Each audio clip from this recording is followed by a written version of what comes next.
चलिए मंगलाचरण प्रारंभ करते हैं।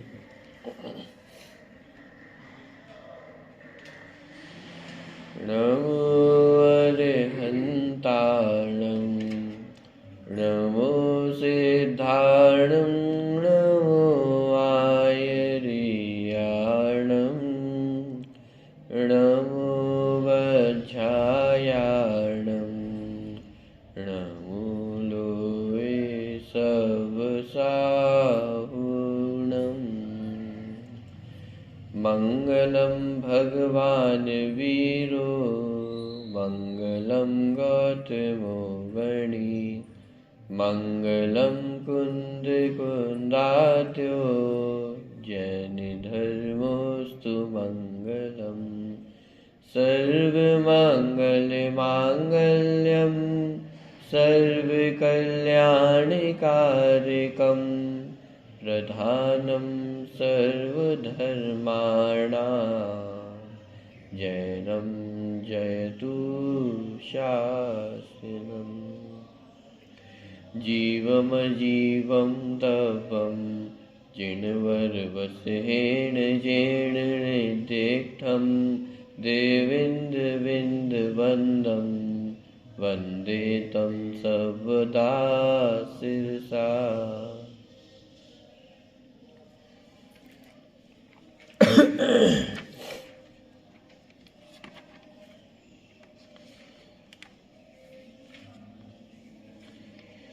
अध्यात्म भाषा के जो नए उनकी चर्चा हमारी चल रही थी। यद्यपि तीसरी नंबर की जो गाथा उसका विषय पूरा हो चुका है, लेकिन फिर भी एक बार गाथा का पाठ करते हुए फिर अपन आगे बढ़ेंगे। बार बार गाथा का पाठ करेंगे तो वो गाथाएं भी आपको याद होती चली जाएंगी। मात्र 58 गाथाओं का ग्रंथ है, तो गाथाएं भी हम यदि रोज़ अपन 3-4 बार पढ़ रहे हैं तो गाथा भी आपको याद हो जाएगी। देख प्रश्न क्रमांक 12। तिक्काले चदुपाणा इंद्रिय बलमावाण पाणोया ववहारा सो जीवो निक्षण दोदु चेदना जस।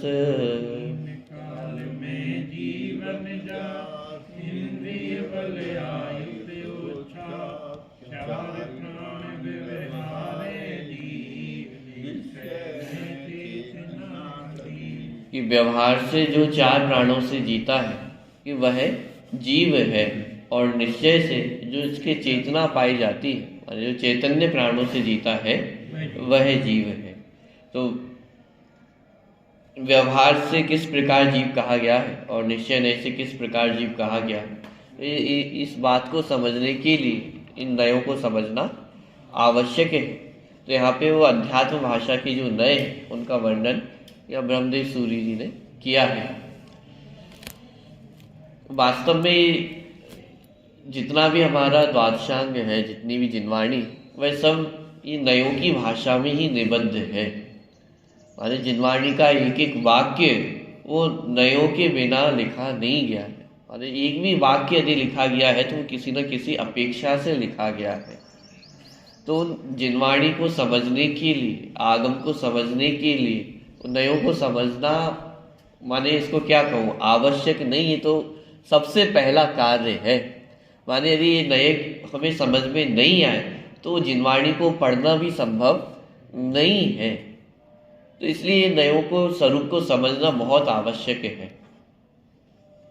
और ये ब्रह्मदेव सूरी जी की विशेषता भी है। माने आप अन्य जगह देखेंगे तो नयों के प्रयोग तो आपको मिल जाएंगे, इस नए से ऐसा है, इस नए से ऐसा है, लेकिन इतना व्यवस्थित वो स्वरूप वर्णित करना नयों का, नए चक्र अलग से लिखे गए हैं जिनमें विस्तार से वो नयों की चर्चा है, लेकिन ग्रंथ के मध्य में इस तरह से नयों की चर्चा वो बहुत दुर्लभ है।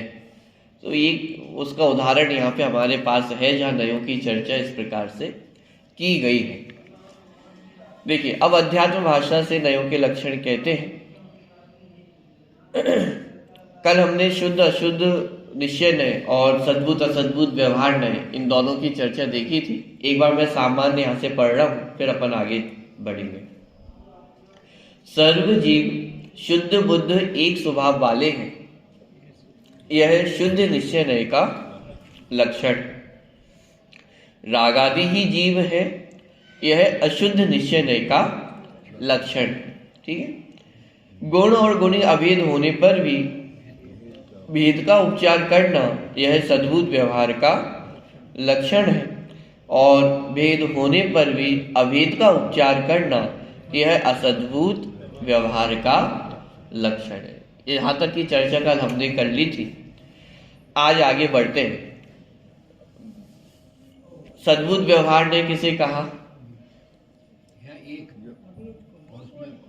कि जहां अभेद है लेकिन उसमें भेद का उपचार करना, और असद्भूत व्यवहार ने कि जहां भेद है लेकिन उसमें अभेद का उपचार करना, यह असद्भूत व्यवहार ने। अब इन दोनों ही नयों के दो दो भेद बनते हैं, उपचरित और अनुपचरित। तो किस प्रकार बनते वो देखते हैं अपन। वह इस प्रकार, जीव के केवल ज्ञान आदि गुण यह अनुपचरित शुद्ध सद्भूत व्यवहार का लक्षण है। संश्लेष संबंध वाले पदार्थ शरीर आदि मेरे, यह अनुपचरित असद्भूत व्यवहार का लक्षण है। जहाँ संश्लेष संबंध नहीं है वह पुत्रादि मेरे हैं, वह उपचरित असद्भूत व्यवहार का लक्षण है। एक पंक्ति बीच में छूट गई। जीव के मति ज्ञान आदि विभाग गुण है, यह उपचरित शुद्ध सद्भूत व्यवहार का लक्षण है। सद्भूत व्यवहार के दो भेद किए, उपचरित और अनुपचरित। जीव केवल ज्ञानादिक गुण है, यह अनुपचरित शुद्ध सद्भूत व्यवहार का लक्षण है, और जीव के मति ज्ञानादिक विभाग गुण है, यह उपचरित अशुद्ध सद्भूत व्यवहार का लक्षण है।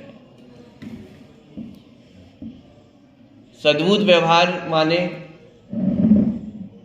कि सद्भूत, सत माने सत्ता होना, कि अपने अस्तित्व में उसकी सत्ता होना, कि सद्भूत। लेकिन जो अभेद वस्तु है उसमें भेद कर किया है, भेद का उपचार किया है, इसलिए व्यवहार है। तो उपचरित सद्भूत व्यवहार। अब इस सद्भूत व्यवहार नहीं की भी दो भेद की, उपचरित और अनुपचरित। कि एक तो व्यवहार है इसलिए पहले से ही उपचार किया हुआ है, माने जो अभेद वस्तु है उसमें भेद करके वर्णन किया जा रहा है कि आत्मा ये द्रव्य और वो ज्ञान दर्शन आदि आत्मा के गुण, ये ऐसा भेद करके कथन करना, ये पहले ही व्यवहार हो गया। ये व्यवहार के ही भेद चल रहे हैं ना, सद्भूत व्यवहार। ये जो अभेद है माने वो गुण और गुणी, इन दोनों में भेद नहीं है। कि आत्मा और ज्ञान और दर्शन, तो कितनी चीजें हो गई,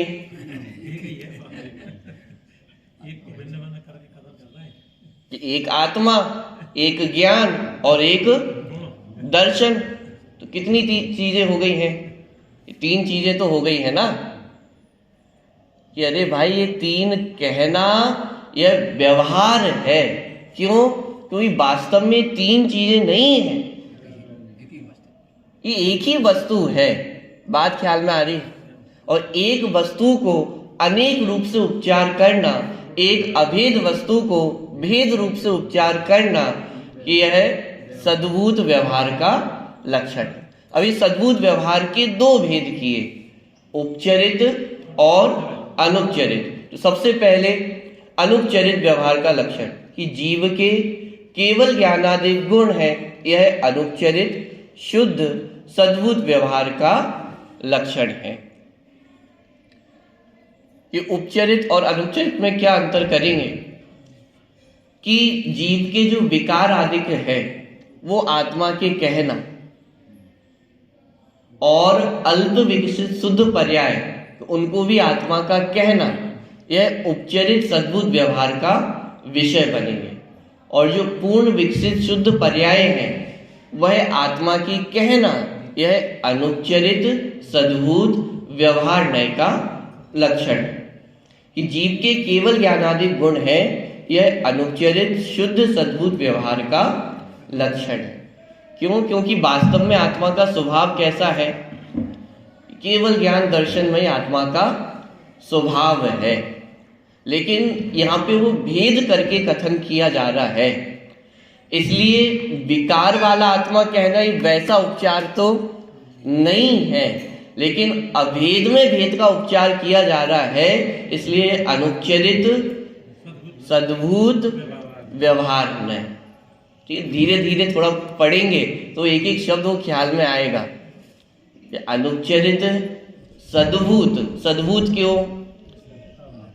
क्यों? केवल ज्ञान की सत्ता आत्मा में ही है। वो द्रव्य दृष्टि के विषय के जोर में पर्यायों से पार त्रिकाली ध्रुव भगवान आत्मा वो कहा जाएगा, लेकिन जब ये वस्तु व्यवस्था में समझनी है तो पर्याय कहाँ जाएगी? तो पर्यायों से पार द्रव्य हो सकता है क्या? बात पकड़ में आ रही? तो पर्याय की सत्ता वो ये द्रव्य में ही है, वो द्रव्य से बाहर नहीं है। केवल ज्ञान हुआ तो केवल ज्ञान कहाँ हुआ? किसको होगा?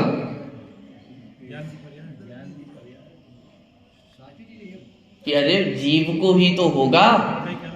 ये पूरा प्रयास हमारा किस लिए चल रहा है? कि हम सब उस अनंत सुख को प्राप्त कर सके, वो मोक्ष को प्राप्त कर सके। तो मोक्ष क्या है? एक पर्याय है। तो मोक्ष की पर्याय किसको प्रकट होगी? मुझे ही तो प्रकट होने वाली है ना। तो ये जो पर्याय है वो भी किसकी? कि मेरी। वो जो अनंत गुण है वो किसके? कि मेरे। बात ख्याल में आ रही है? लेकिन उनमें भेद नहीं, माने सत्ता मेरे अंदर है और वो एक ही है, उसमें कोई भेद नहीं है। लेकिन भेद करके कथन करना, केवल ज्ञान वाला आत्मा। महावीर भगवान कैसे हैं? केवल ज्ञान से युक्त है, अनंत चतुष्टय से युक्त है। तो ये महावीर भगवान के स्वरूप का जो हमने वर्णन किया वो कौन से नय से किया?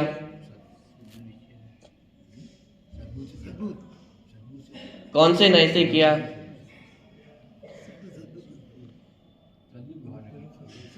अरे अभी तो हमने पढ़ा है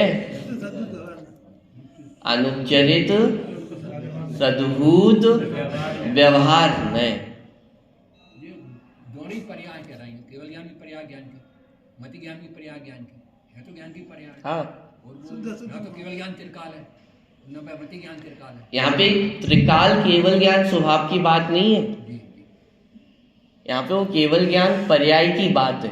ठीक है, और स्वभाव की बात भी यदि हम करें तो गुण भेद भी इसके अंतर्गत आएगा। माने जो अनुच्चरित सद्भूत व्यवहार नय है तो गुण भेद की भी बात की जाएगी। तो वह भेद करके कथन करना कि आत्मा का स्वभाव कैसा, कि ज्ञान दर्शन वो आत्मा का स्वभाव है, वो आत्मा के गुण है। लेकिन यहाँ भेद करके कथन किया जा रहा है कि आत्मा और आत्मा के गुण, आत्मा और आत्मा का स्वभाव, अब इन दोनों में भेद कर दिया। इसलिए क्या है? व्यवहार नय, अनुच्चरित सद्भूत व्यवहार नय। ठीक है, बात ख्याल में आ रही? अरे बहुत आराम से अपन 2-3 दिन हो गई है चर्चा करते हुए, बहुत आराम से इसलिए चल रहे हैं क्योंकि आगे इन सारे नयों का प्रयोग होने वाला है।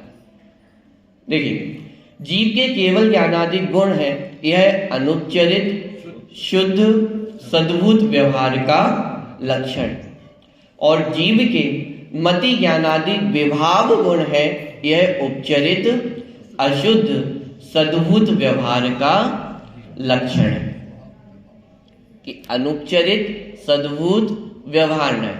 अब कौन से नंबर का नय आया? उपचरित सद्भूत व्यवहार नय। कि एक तो पहले से ही व्यवहार नय है, तो पहले ही उपचरित कथन है, और उसमें भी उपचरित सद्भूत व्यवहार नय, माने उपचार में भी उपचार कर रहे।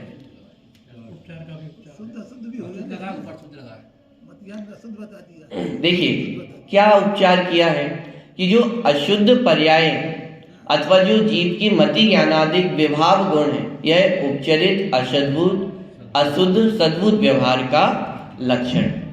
माने जो जीव की अल्प विकसित पर्याय हैं, उन अल्प विकसित पर्यायों वाला वो जीव को कहना, यह उपचरित सद्भुत व्यवहार नय का लक्षण।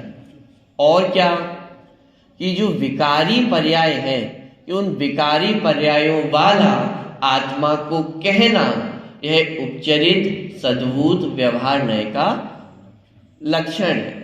वास्तव में देखा जाए तो ये तो उसका प्रयोग है नय का, कि उपचरित सद्भुत व्यवहार नय। सद्भुत क्यों? क्योंकि वो पर्याय चाहे निर्मल हो या विकारी हो, उसकी सत्ता कहाँ पर है? वो आत्मा में ही है, उसकी सत्ता आत्मा से बाहर नहीं है, इसलिए सद्भुत व्यवहार नहीं। लेकिन वो आत्मा का स्वरूप नहीं है कि मति ज्ञानादिक रूप जीव का परिणमन हो रहा है, लेकिन वो मति ज्ञानादिक रूप जीव का परिणमन होना ये उसका स्वभाव नहीं है। मोह राग द्वेष रूप परिणमन होना ये जीव का स्वभाव नहीं है, इसलिए उपचरित माने ये उपचरित कथन है। पंडित जी साहब इसको ऐसा कहते हैं कि जहां विकार की चर्चा की, विकार वाला आत्मा कहना कि वास्तव में आत्मा ऐसा है नहीं, इसलिए उपचरित कथन है कि आत्मा वास्तव में कैसा है, कि उसकी चर्चा तो पहले आ गई कि जीव शुद्ध बुद्ध एक स्वभाव वाला है, तो वास्तव में तो आत्मा ऐसा है। लेकिन मोह राग द्वेष वाला आत्मा को कहना ये व्यवहार से कथन किया गया है, वास्तव में आत्मा ऐसा है। और जहां मति ज्ञानादिक शुद्ध पर्यायों को भी लिया, कि वास्तव में आत्मा इतना नहीं है। क्या कि यहाँ जो शुद्ध पर्याय भी ले, सम्यक ज्ञान की मति शुद्ध ज्ञान, ये जो सम्यक ज्ञान की पर्याय है उनको भी ले, तो वास्तव में आत्मा इतना नहीं। क्यों? क्योंकि आत्मा का स्वभाव तो कितना है, केवल ज्ञान को प्राप्त करे इतना स्वभाव वो आत्मा में मौजूद है। माने आत्मा की विशालता कितनी है। और ऐसे आत्मा को मति ज्ञान वाला कहना क्या होगा? जैसे कोई अरबपति हो और उसको लखपति कहे तो बात गलत है क्या? लाख रुपए तो उसके पास है ना, लेकिन भाई वो इतना नहीं है कि लखपति कह रहे हो, लेकिन उसकी सामर्थ्य कितनी है? वो तो अरबपति है। माने वो जितना बड़ा है कि उतना आप उसका वर्णन नहीं कर रहे हो, इसलिए उपचरित कथन है। बात ख्याल में आ रही है कि उपचरित सद्भुत व्यवहार नहीं। व्यवहार नहीं क्यों है? इसमें मति ज्ञान का विभाव बताया, अशुद्ध बताया। हाँ, मति ज्ञान दोनों रूप होगा ना, मिथ्या ज्ञान और सम्यक ज्ञान। जब मिथ्यात्व की अवस्था है तो मिथ्यात्व की अवस्था में कुमति, कुश्रुत और कुअब्धि, ये तीन ज्ञान माने मिथ्यात्व मिथ्या ज्ञान रूप भी परिणमन चलता है। उसकी चर्चा भी आगे उपयोग, अभी तो अपन पहले ही उसकी चर्चा कर रहे हैं विशेषण की, आगे उपयोग की चर्चा आने वाली है, उसमें सारी चर्चाएं आएंगी। माने ज्ञान का परिणमन माने मति ज्ञान, श्रुति ज्ञान और अवधि ज्ञान, इनका सम्यक रूप भी होता है और मिथ्यात्व रूप भी होता है, मिथ्या रूप भी परिणमन होता है। तो जहां मिथ्या कुमति, कुश्रुत, कुअब्धि की बात होगी तो विभाव पर्याय के अंतर्गत जाएंगे। ठीक है, चलिए, तो ये व्यवहार नहीं क्यों है, चर्चा तो ये चल रही थी।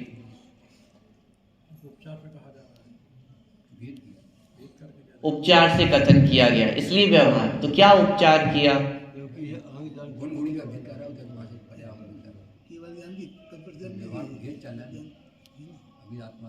परिभाषा हमने कल देखी थी सद्भुत व्यवहार की। क्या परिभाषा है? ग्रंथ में देख के पंक्ति क्या है?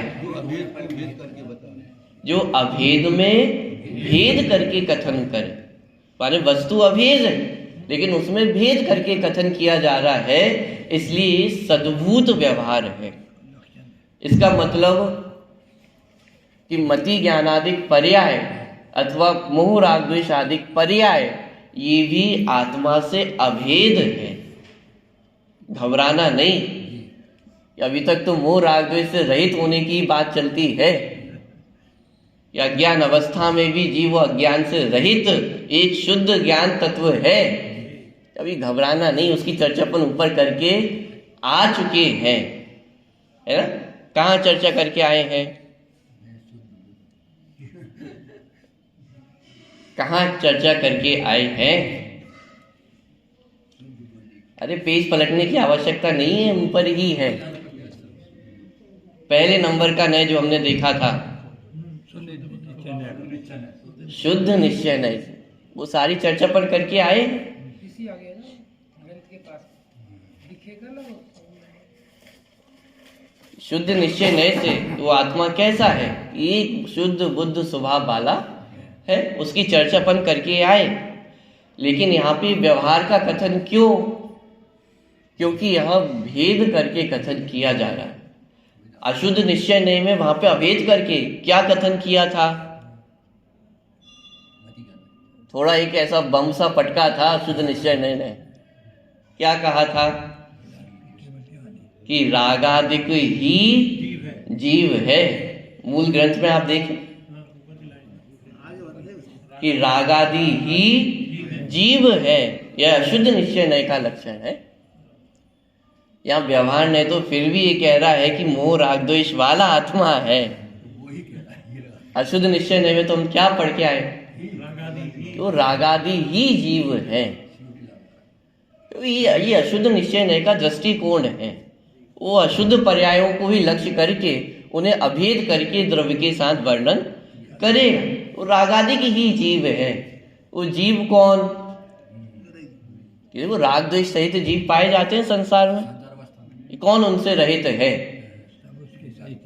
क्यों? पर्याय वो द्रव्य से भिन्न नहीं, वो पर्याय द्रव्यमय ही है और वो द्रव्य पर्यायमय ही है।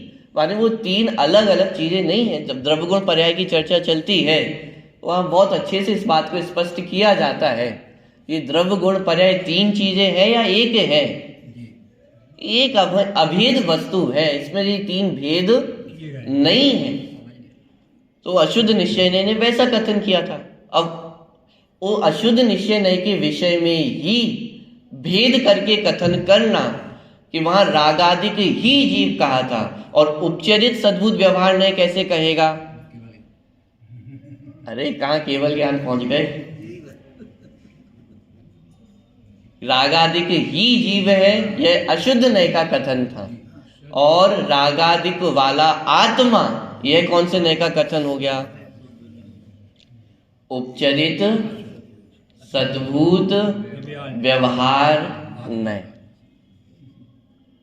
लिंक बन रही है दिमाग में। क्यों हुआ? अशुद्ध निश्चय नय में उसी को अभेद करके कथन किया। जैसे किसी को बहुत गुस्सा आता हो तो उसे हम क्या कहते हैं? गुस्से वाला है, क्रोधी है। क्रोधी है ये कहना, यह नहीं है। ये कौन से नय का कथन होगा? असद्भुत व्यवहार नय। असद्भुत व्यवहार नय में तो क्रोध बाहर हो गया और मैं यहां रह गया। गुस्सा माइक को आएगा या मुझे आएगा? भाई लोक में भी गुस्सा किसको आएगा?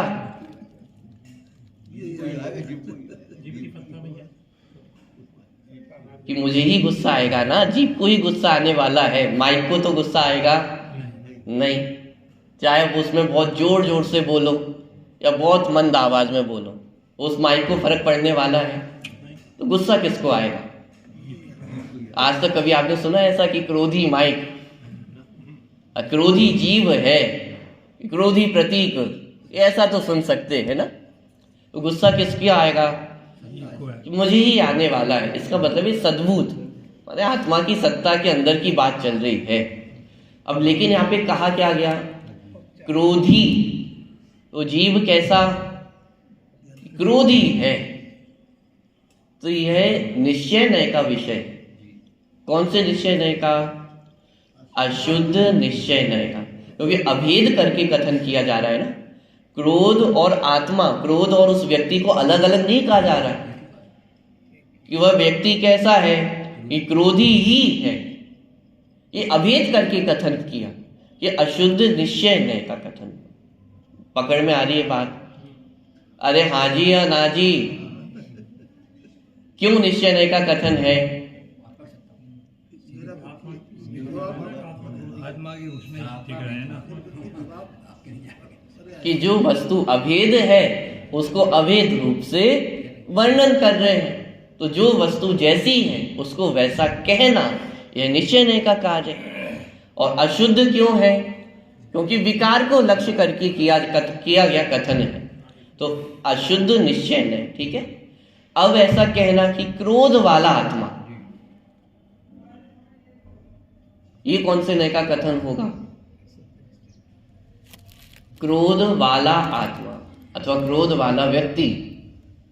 क्रोधी है और क्रोधवादी है। जैसे अपन भी कहते हैं ना, किसी दो लोग आपस में मिल जाए तो चर्चा वो किसी तीसरे की ही होगी। तो वो व्यक्ति बहुत क्रोध करता है, बहुत गुस्से वाला है, वो जरा जरा सी बात पे गुस्सा करने लग जाता है। तो ये जो कथन हमने किया है, ये कौन से नय से किया है? असद्भूत की सद्भूत? इतना तो पक्की कर लिया कि ये सद्भूत है। अब ये आत्मा का स्वभाव है या विभाव है? विभाव है। और उस विभाव को किसका कहा जा रहा है? आत्मा का कहा जा रहा है। तो इसलिए उपचरित है। तो उपचरित सद्भूत व्यवहार नहीं। पकड़ में आ रहा है कि रागी जीव, रागी यहां अभेद कर दिया। तो राग अलग और जीव अलग ऐसा नहीं, वो राग आदि के ही जीव है। वो रागी ये अशुद्ध निश्चय नय का विषय, और राग वाला जीव ये उपचरित सद्भूत व्यवहार नय का विषय। पकड़ में आ रहा है? माने अभेद कथन करना तो निश्चय नय का विषय बन गया, और जो अभेद है उसमें भेद करके कथन करना यह व्यवहार नय का विषय बन गया। बात पकड़ में आ रही है या नहीं आ रही है? ठीक है, दोबारा सद्भुत व्यवहार नय के दो भेद। जो शरीर से और आत्मा को बताए वो कुछ लगाएगा सद्भुत। हाँ, जो आत्मा से बाहर है, शरीर हो, बाहर की जो नौकर्म है, वे सब शरीर से बाहर है। उसकी चर्चा भी आएगी। अभी तो अपन सद्भुत व्यवहार नय देख रहे हैं, फिर असद्भुत व्यवहार नय भी आएगा। देखिए, सद्भुत व्यवहार नय के दो भेद। जीव के केवल ज्ञानादि गुण है, यह अनुपचरित शुद्ध सद्भुत व्यवहार का लक्षण, और जीव के मति ज्ञानादि विभाव गुण है, यह उपचरित अशुद्ध सद्भुत व्यवहार का लक्षण। इतनी बात पकड़ में आ रही है। अभी मैं यहीं पर रुक रहा हूं। अभी असद्भुत व्यवहार की चर्चा अपन कल करेंगे, क्योंकि समय भी हो गया है, और फिर नई चर्चा अपन कल से प्रारंभ करेंगे। ये नयों का स्वरूप समझना माने ये आवश्यक नहीं है, ये सबसे पहला कार्य है। क्यों? क्योंकि जिनवाणी नयों की भाषा में ही लिखी गई है। इसके अलावा यदि नयों को नहीं समझा तो जिनवाणी को समझना भी संभव नहीं है। क्योंकि अभी आप गोमट सार ग्रंथ पढ़ेंगे तो वहां पे तो वो अशुद्ध जीव का वर्णन मिलेगा आपको पूरा। जीव किसे कहते हैं? तो जीव के भेद ही यहां से प्रारंभ होंगे कि संसारी और मुक्त। जो संसारी हो वो जीव है। तो संसार में क्या क्या होगा? 5 इंद्रियों वाला जीव होगा, जिसके मोह राग द्वेष पाया जाता है वो जीव है। ये सारी चीजें आपको जिनवाणी में ही मिलेंगी।